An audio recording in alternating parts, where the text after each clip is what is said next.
trying to ensure that. Oh, no.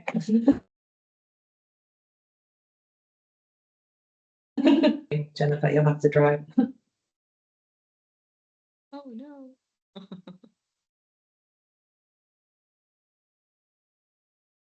Can you see the presentation, Jennifer?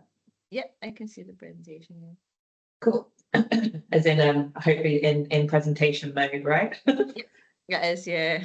Okay, no problem. Welcome everybody. We're just waiting for Vince to join us. But while we're waiting for him to join us, we'll do a couple of introductions, and then hopefully by the time we get to that next bit, we will be well on our way. So thank you all for joining. My name's Julia and I'm the founder of Fliss. It's likely that you know who we are in general, but you might not know specifically. So I'll just give us a very brief introduction. Fliss is a charity, and that stands for Female Leaders in STEM Subjects. We're a UK-based mentoring charity for women in STEM, and our key mission is to ensure that women have free, effective, accessible mentoring at any point in their careers that they might need, that they might require, and with a particular focus on graduates or just recent graduates heading into their first job 2 to 3 years after they've graduated, and for anyone who's going through a transition, so either from sector to sector, from a different type of job, or even coming back from work from a leave of absence.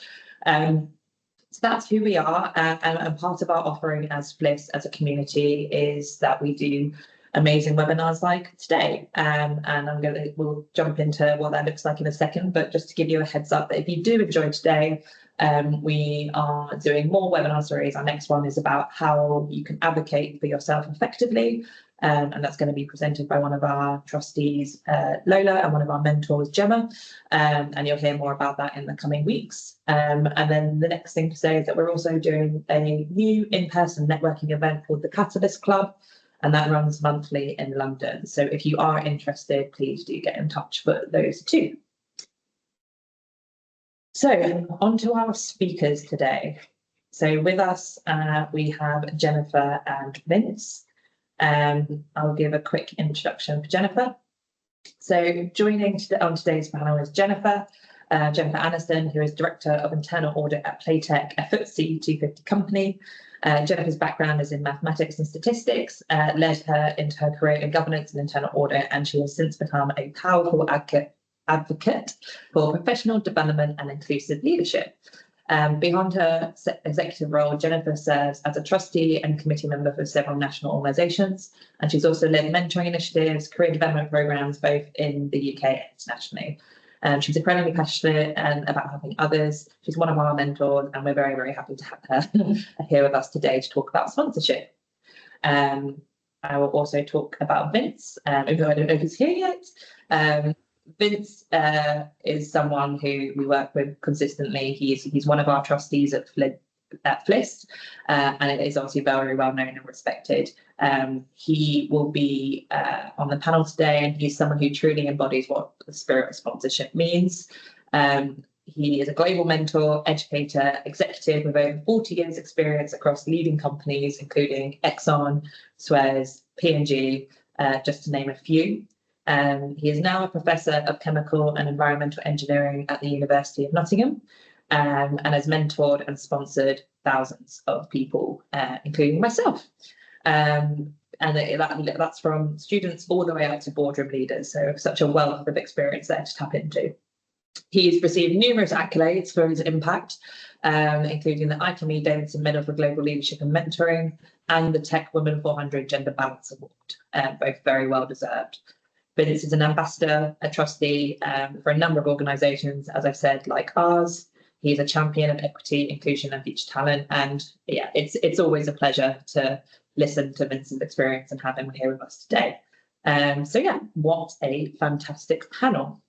So the way that today is going to work is that the speakers have the opportunity to introduce themselves in a second, and then we are going to do a roundtable around 4 specific areas around sponsorship, and I'll introduce those topics when we get to them. So over to you, Jennifer. Awesome. Well, thanks everyone, and nice to meet you all here. So I'll just give a little bit of a background from myself, from me, and yeah, hopefully then I can pass over to Vince when he arrives. So just a little bit more of a background on kind of why I'm here as well. So for me, I loved mathematics when I was in school. As maybe some of you as well on this call. So that led to me getting my degree in mathematics and statistics from the University of Glasgow. And after that, I trained to be an accountant, which led me into my career at the moment in internal audit. I'm happy to, after this, if you have any questions about what that looks like to more detail, then do let me know. But I did love doing my degree in mathematics. It was an amazing choice, great experience at university, and it really opened the doors for me. So it opened the doors for me to be able to train as an accountant, as well as to let me want to, which opened even more doors to me, because I lived abroad, I worked abroad, and I have all these amazing opportunities to volunteer as trustees as well, because a lot of people want a financial perspective as well. So it really gives me that opportunity. And as well in different community impact projects as well that I've been part of. And I popped that little part at the end there about interest, just to, as well get it out there that it's quite important, obviously, that you, get to do fun things as well. Even though I love my career, I love learning, I love doing everything that I do, having that time to yourself to do something completely different. So for me, it led down the path of, I train, perform, and teach circus skills at a local gym near where I live. So, and that's also really rewarding. I teach all different ages, and as well, I get to advance myself in different skills and different abilities, because teaching these things it's a lot of patience as well. So it is really interesting, and keeps me on my toes as well. So yeah, so that's a little bit about myself. I'm not sure if Vince Yeah. has joined us yet. So bear with me 1 second. I'm just going to admit him. Yay. Or else everyone would be like, oh no, it's not what we signed up for. I think he's in the wrong meeting. None of these things ever go smoothly. I'll see if I can invite him. He's gonna have to go straight in as well. No, I know.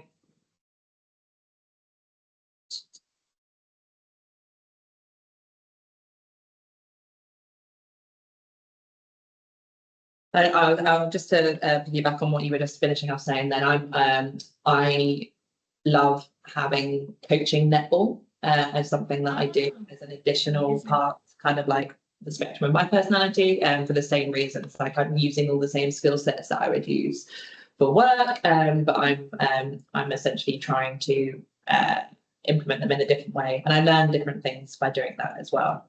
Right, please bear with me, everyone. I'm having to invite him in. Yeah, for sure. So recently as well, I've started, well, I've not started yet, but I'm going to train children, which is also a completely different realm, right? So you learn about safeguarding, you learn about, how to lead lessons and coach with children, which is a really interesting dynamic, too. So I think that'll help me maybe deal with the new auditors that come along. Who knows? Hopefully they're not that young though. No, hopefully not. Or if they are, I mean, might be superhuman. Right, I'm getting somewhere. Hold on.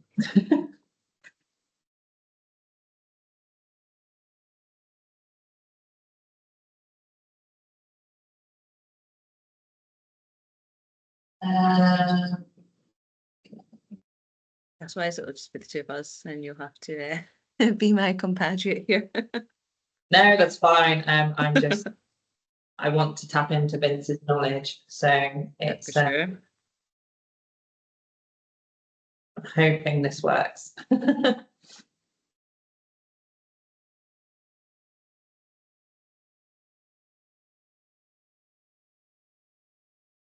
It's good because I think it's given some people here a little bit more time to join. So welcome everyone. Thanks for joining. We're just waiting on our second presenter who's having technical difficulties. I was in a I think webinar it's our earlier fault. this week and the same thing happened. Someone had technical difficulties in joining as well. Yeah, this I don't know why. It's something about our webinars. It never seems to go smoothly. So, yes. In the background, I could start to discuss what we wanted to, unless it's come. I think Vince is there. I think. Yeah. I don't know what happened there, but you know what technology is like. 1 minute you think you know it, and the next minute you don't. But anyway, I'm sorry about that. No, it's not your fault, Vince. I was just saying on here, it seems to be something about our webinars where nothing ever seems to go smoothly. So Jennifer's just very kindly introduced herself, so I'll hand straight over to you to do your intro. Oh, not that one. There we go. Over to you. Right. Well, very briefly, 49-year career, 35 years in the energy sector.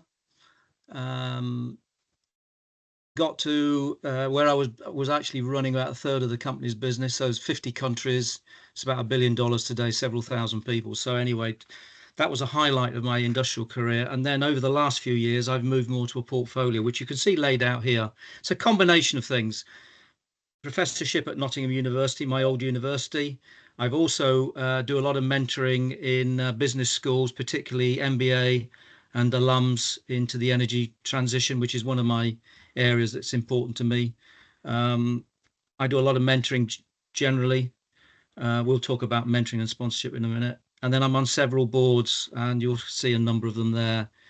I haven't got as sophisticated and as good a slide as Jen, but what I will say is, what do I do outside of work? If you haven't seen me, a few of my posts, I actually do a lot of powerlifting, and I've actually been doing some this morning. So hopefully I don't look too out of breath. Thank you. Not at all, Vince. You look fresh as a daisy.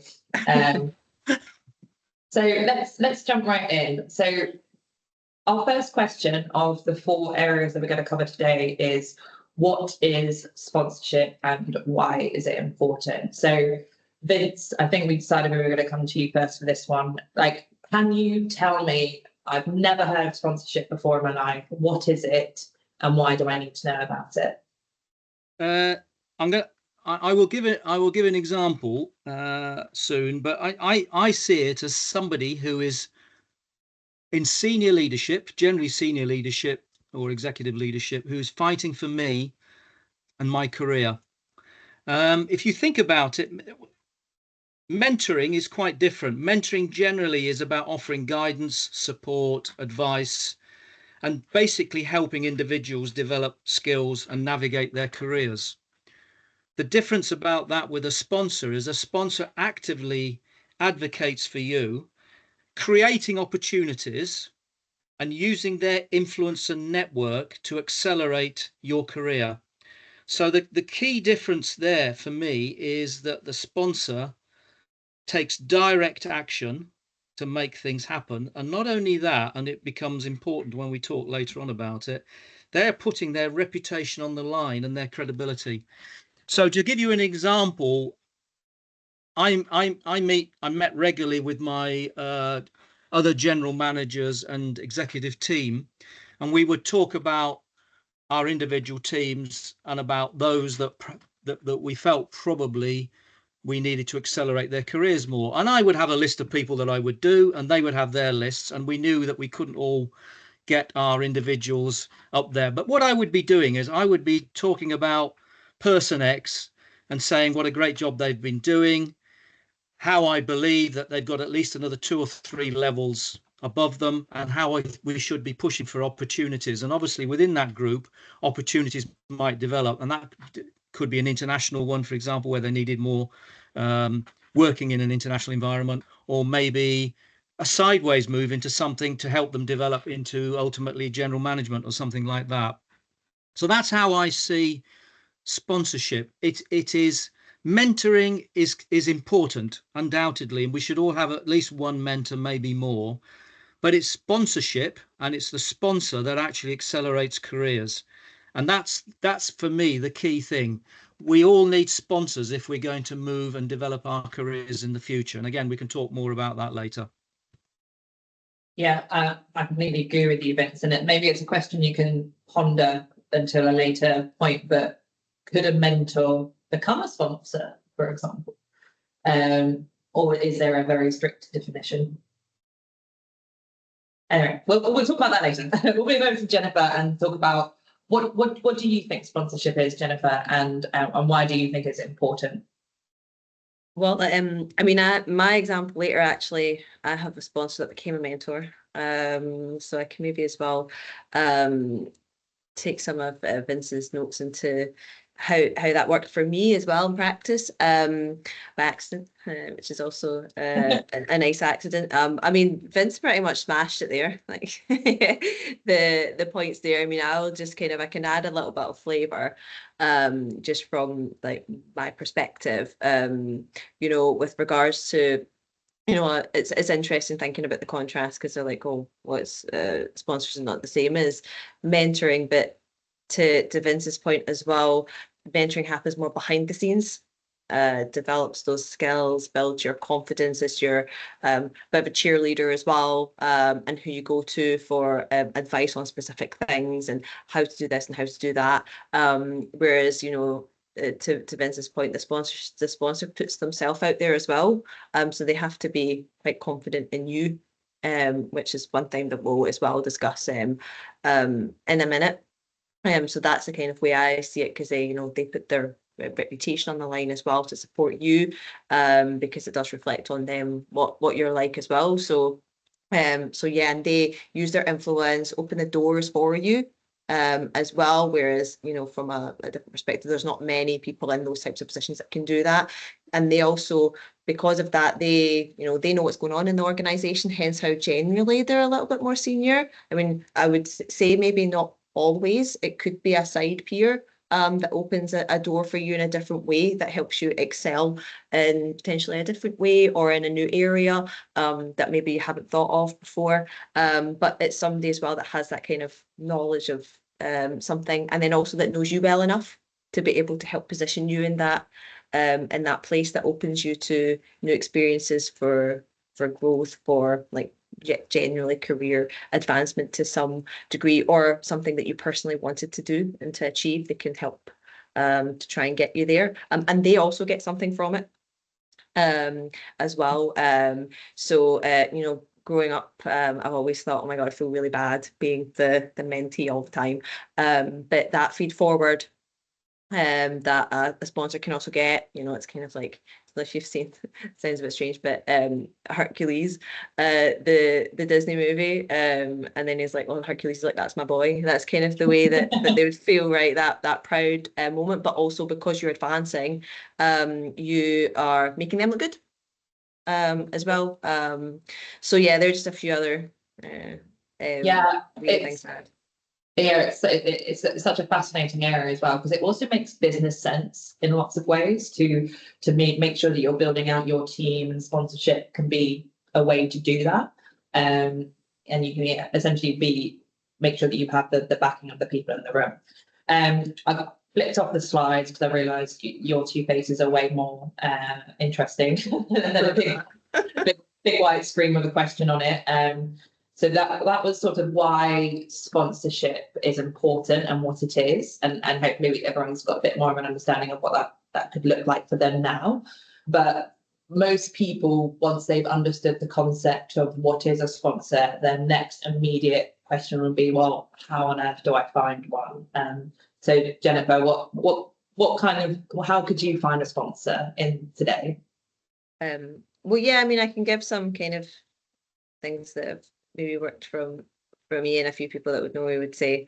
One of the things I think about is it can be part of a strategy actually that you have for yourself, and part self-awareness. So, you know, you need to kind of know what you want to achieve, You might not know exactly, but you have a kind of general idea. So then you'd be able to know who to approach, how to kind of get there. But also you need to be able to help the sponsor with something as well. As well, it kind of starts, for me, it would start inward. For what you can control, to give you just to give ideas potentially of what that can look like, understanding how you show up, what your attitudes, your needs are, and how far you can and you're willing to push yourself beyond your own comfort zone to kind of meet your own goals as well, and also building a bit of a brand. So one of the quotes that I like from Indra Nooyi, who's the past chairwoman of and CEO of PepsiCo, she's highlighted, my ability to simplify complex information and communicate effectively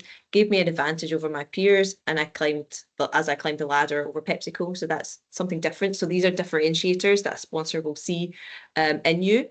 And then there's a balance between the technical skills. So for me, it would be my accountancy skills and my internal audit capacity, and then balancing that with the appropriate soft skills. You'll hear in my examples how that worked for me when I found a sponsor by accident, actually.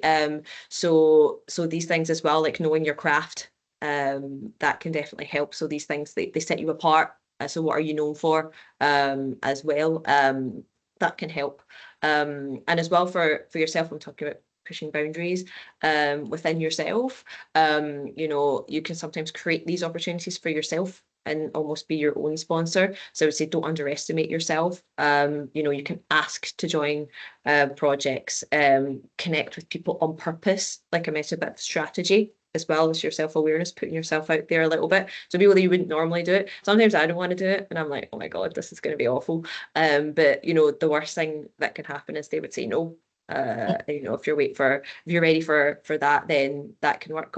And they can keep you in mind for next time as well.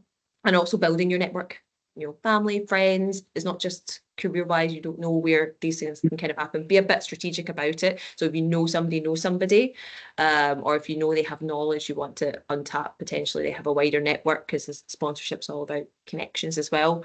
And then as well, so that's like inwards. These types of things have worked for myself in the past, and what I understand. And then there's as well, obviously there's things you can't control. But how you can influence that is trying to be at the right place at the right time. So if there's networking events, I've done things like look at who's going to these events, and if I want to speak to a specific person, I'll go and find them and talk to them and ask them questions that could, broaden up the networks as well. I know they're senior in certain organizations, for example, and as well, being kind of authentic in that way, because that helps to bridge these kind of connections as well.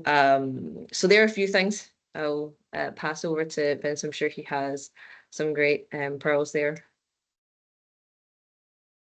You've covered them all, Jennifer, but I'll tell you what I'll do. I'll give you 3 examples, all different. We sort of touched on them, and there's interesting, some of the chat I've seen. It may address some of the chat.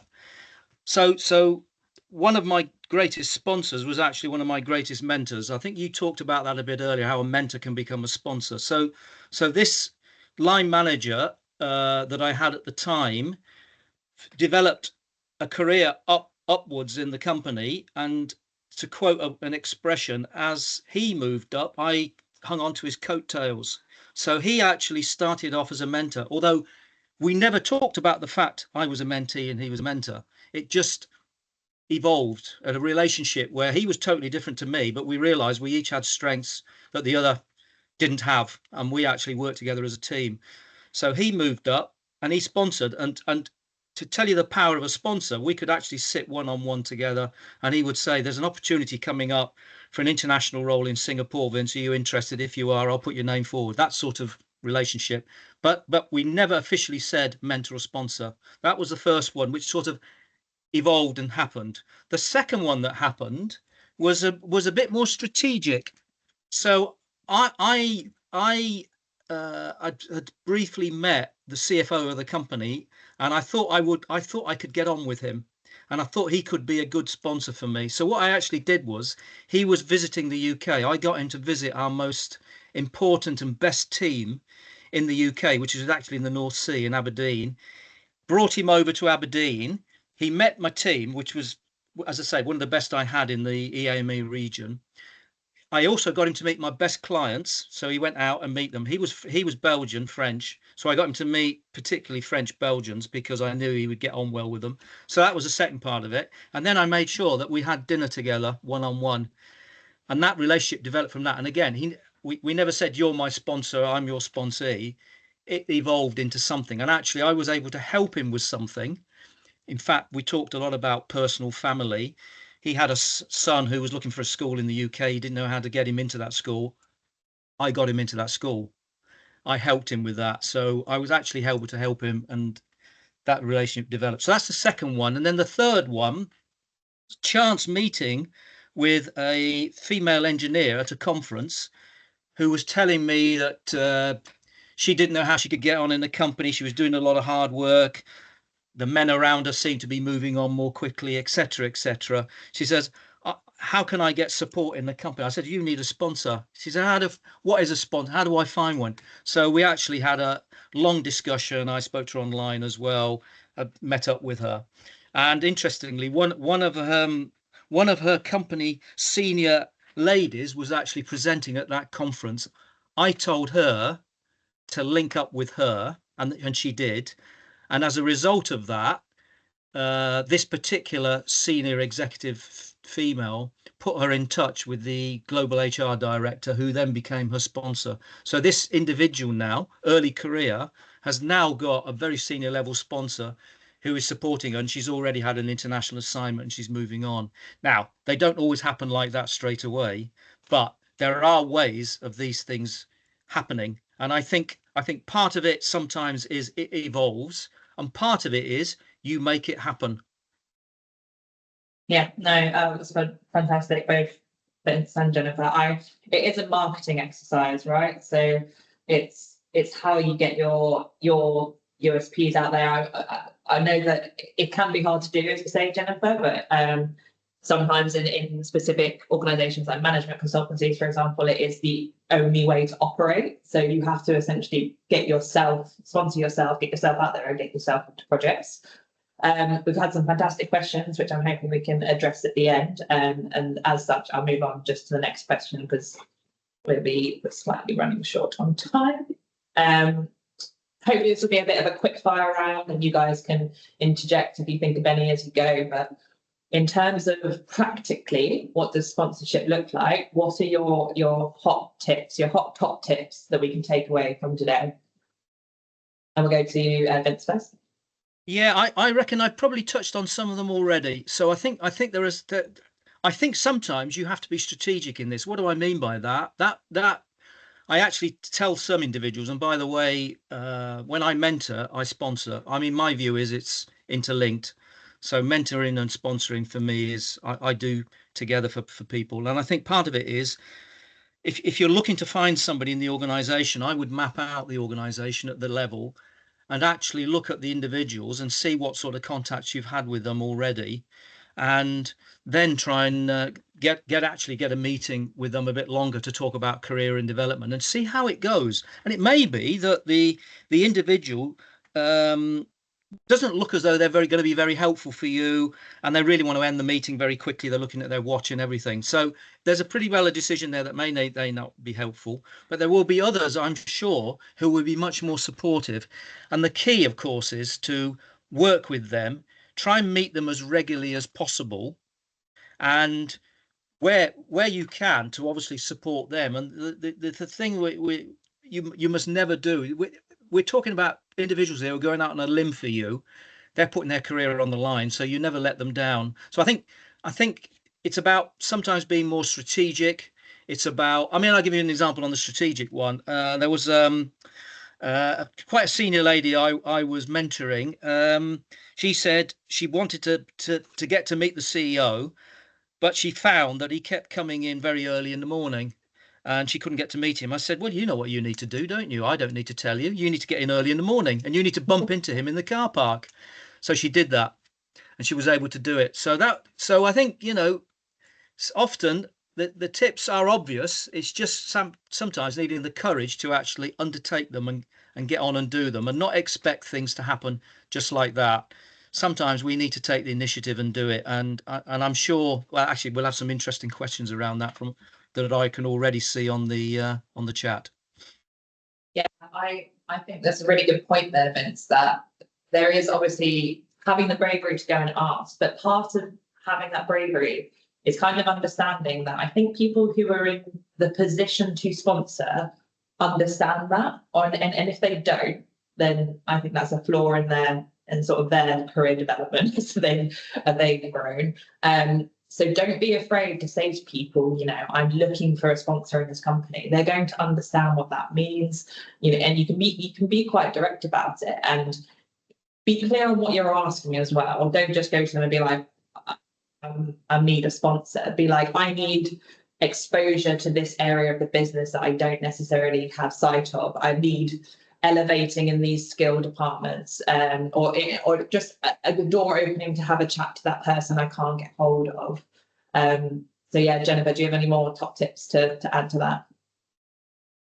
Well, I mean, similar to Vince is a bit summarising some of the things there, and I know I like the part you mentioned there about like creating your own opportunities. I've done that before as well. You know, the chairman's gone into the kitchen. I'm like, right, okay, I need some water, you know, and you just have a chat and try and keep it a bit casual first and learn.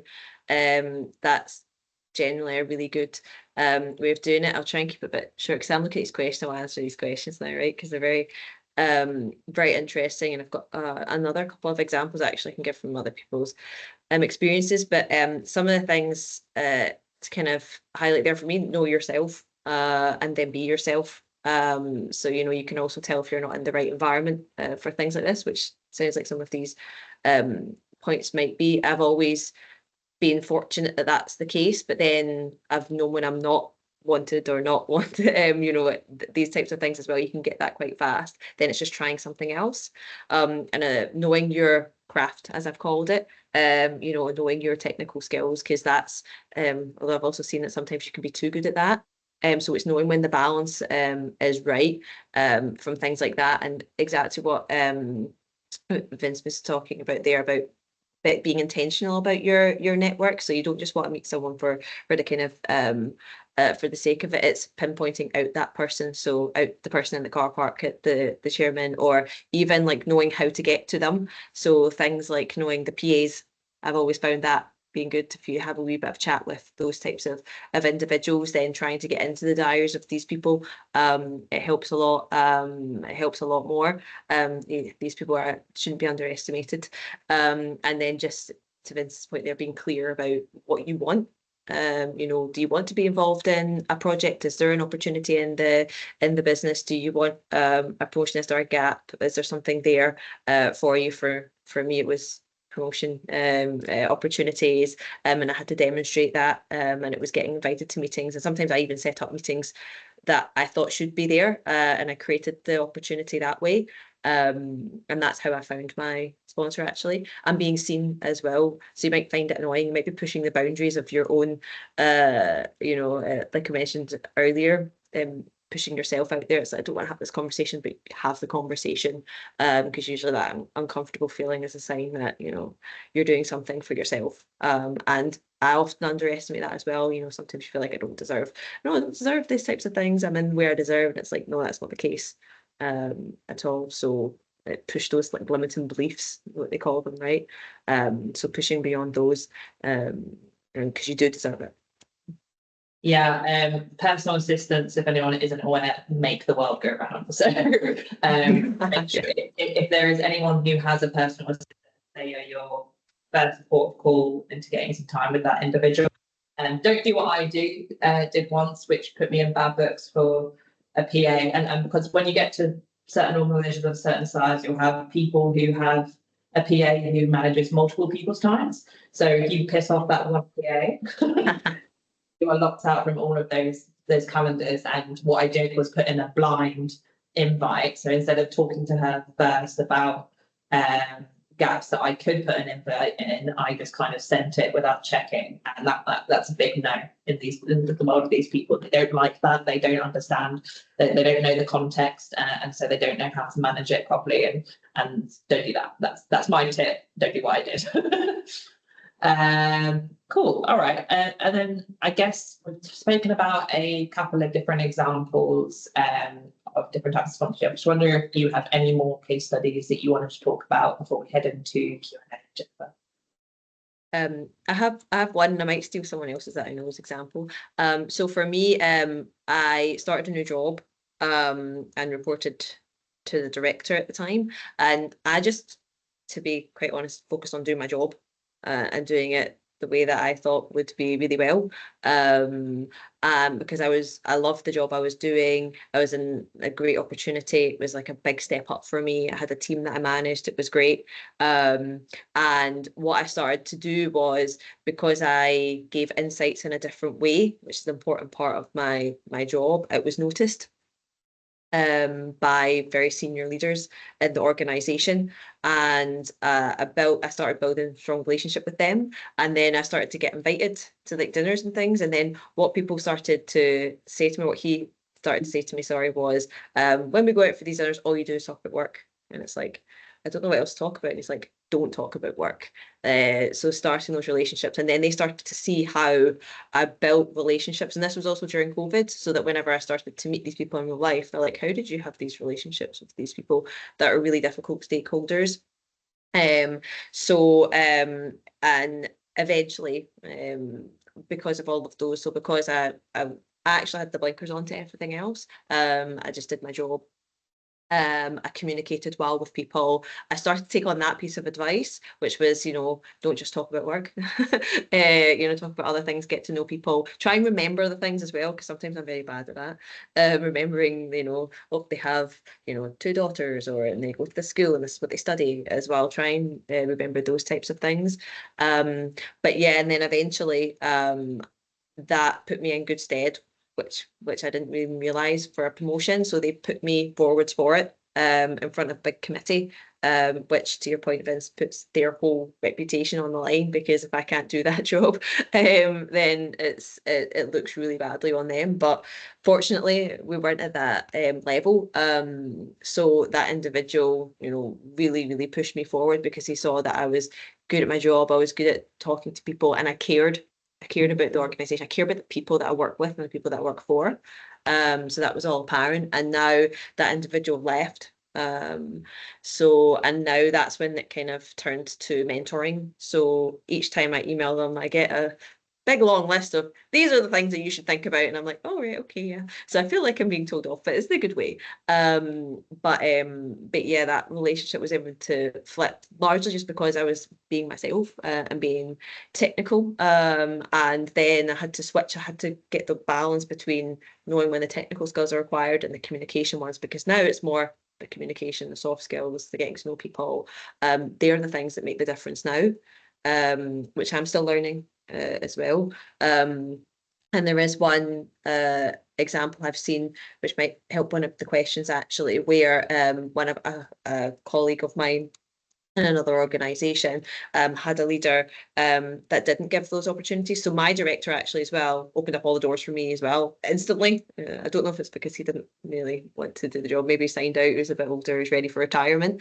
But this individual didn't have that opportunity and was shunned out of everything, tried to get involved in new things and was not given the opportunity by the direct line manager that they had. So what they did was, again, they just were themselves as well, but didn't realise this was happening, was they were speaking to other people in the organisation in those positions, and not in a bit, forgive the term, in a bitchy way, but it's in a way that, wanting to progress and grow, and other people saw that. So like that's where sponsorship might not happen on purpose, but it might happen by accident in that way, in these kind of two senses. So then eventually this person was recognised for that and got the recognition that they deserved eventually. But it was through almost like the outsides as well. So if there's people that can help to manoeuvre you, it's appealing to them. In general, that comes at technical skills first from my experience, and then powering on the soft skills. But there's just a couple of examples that might give perspective. Wow. It's amazing how these things do happen sometimes, isn't it? And yeah, that's an amazing example. Vince, do you have any other case studies that you want to add? I've given a few, just to let you know, one of those meetings, I talked about particularly 2 or 3 individuals that I felt we need to be moving on in the company. Actually, in the end, one of them ended up being president of the company. So there you go. So, and actually, at the end of the day, for me, leadership is not about me. It's about the team and about developing them to their careers. In fact, when you recruit people, you should be recruiting people better than you. Anyway, that's just a small point. Another one of the questions talks about it's who you know that counts. Actually, I would say even more than that, it's who knows you. And I'll give you an example. I was at a conference last week, and I ran a workshop on mentoring and sponsorship. And one of the individuals who was there, a lady actually, talked about the fact she was doing a great job. She'd been told she'd be doing a great job for quite a while, but all the men around her seemed to be moving up in the company. And every time she raised it with a line manager, he would say, be patient, the classic be patient, which is basically to get you off your back. Basically, they're not interested. So actually, it turns out she's doing a great job. But she said, what are these men doing that I'm not doing? I said, you know what they're doing that you're not doing. They're networking. What they're doing is they're doing an adequate enough job to do the job, but they're also devoting time to networking, schmoozing, if you want to call it that, whatever, with people in outside of the circle who are the decision makers. So I would say it's about who knows you. And how do people get to know you? You don't just do a good job, but don't be embarrassed about saying that you're doing a good job. It's about showcasing. It's about giving opportunities. All right. So that's one thing around that. And then just to bring another story in, I remember I was offered a global marketing role based in Houston. Great job, but it didn't come at the right time. My wife's a dentist. She couldn't work in the States. We went over there, had a look. It wasn't going to work out. And we all know if you go on an international assignment, it's the trailing spouse that has to be happy. So anyway, I approached 2 people who I knew were sponsors, right? And I said, it's not going to work out, but I want the job. So what I'd like to do is I'd like to commute from the UK to the States. And I tell you what, they did it. They allowed it to happen, which was very unusual because they normally have expected me to go over. The good news was, I tell you what, half killed me. But anyway, it was a great job, global marketing. And not only that, it positioned me for the next role. And funnily enough, in about a year's time, a promotion came up in Europe, which I got. So I think sometimes you have to challenge what you're offered. And hopefully, if you've got the right people behind you, it's amazing what happens as a result. And in fact, it was the best compromise that we could have wanted. And that's the power of sponsors. I have one point just before maybe we go to Q&A. It's if anyone likes to read, there's an interesting book called The Startup of You, because we've mentioned a lot about networking, and knowing if all of you come from a STEM background, you're very logical in thought, but it helps you to think of the strategies of that. So I've read and listened to some audiobooks about these types of things. So it helps it to become normal, and it also sometimes reiterates that you're doing things right. So you might actually be doing things right, but it just helps you to think about that, and it gives these mindsets to think about how to do these things a little bit better, a little bit more structured, to kind of help. Oh, perfect. What a great way to end the study section there and jump into some of our questions. I'm going to go straight to the top, and then hopefully we'll get to any new ones that come through. So we've got a question from Sarah. What do you do when the people who are in the best position to act as a sponsor / advocate don't seem to be willing to put your name in the rooms that you can't access? So I think there was a couple of bits that we touched on throughout the webinar, but anything you want to reiterate to answer this question? Do you want to go first, Jennifer, or I can? I can put one wee point, and I don't know if it will be applicable in this situation, of course. But one of the things that I saw someone else do was influence around. The person like Vince just put there might not be you know, who you know, but who knows you. And those people, I don't know how your exposure is in the organization, but I'm quite fortunate that I go quite broad across the whole organization in my job, but trying to do that and catching those people in the car park, to Vince's example. So sorry, Vince, I'm stealing your examples to answer this question. But Yeah, I would agree 100%. And I think that points to a number of things. First of all, it may not be the obvious person who would be a sponsor. You might have thought it was the right one, but actually sometimes it's somebody who's totally different to you. And I talked about the greatest mentor becoming one of the greatest sponsors that I had. Well, he was total opposite to me. Total opposite. If you know your colors, personality color, he was red cubed, right? And I'm more yellow, green with a bit of red. So we were total opposite. But actually, over time, we found that we could support each other, and that's how he became a sponsor. So I think it's a case of of following, not necessarily assuming that those people are the right people for you. It's building a strong network of people, and over time it may be other people become more apparent. Oh, and by the way, don't end up with one sponsor. You need several, because something may happen to that sponsor.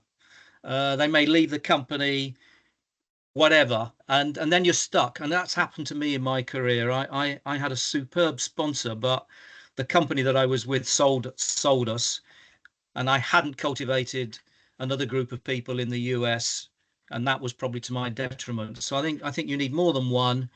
If there are people who are obviously not prepared to help, find others who will. There will be others who will.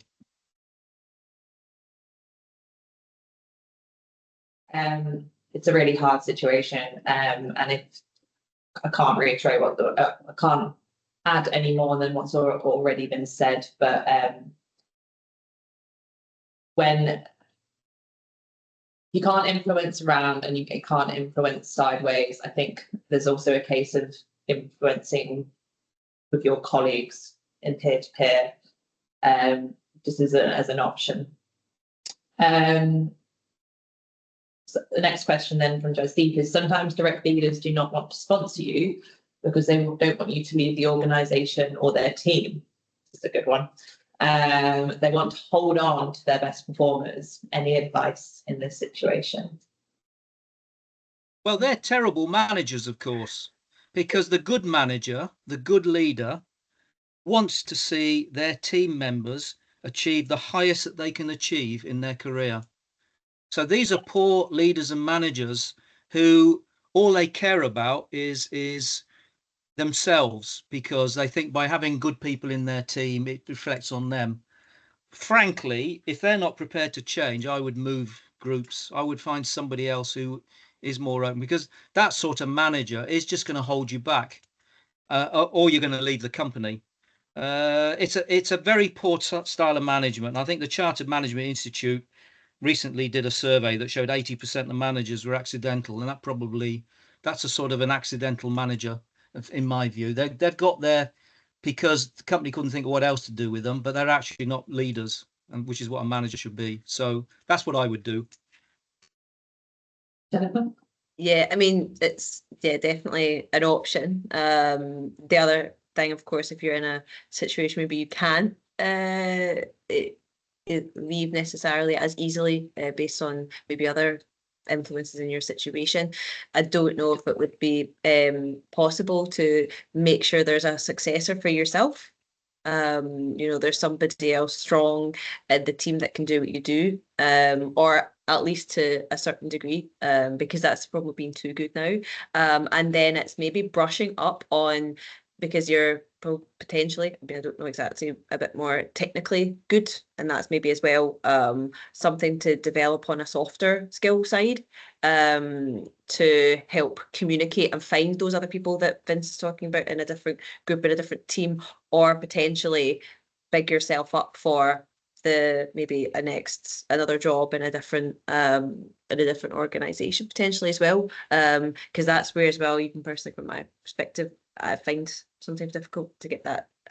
I know for the next level up, I need to really push on those soft skills, and I've found a lot of a lot of struggles in myself to do that as well. Potentially, that could be another option.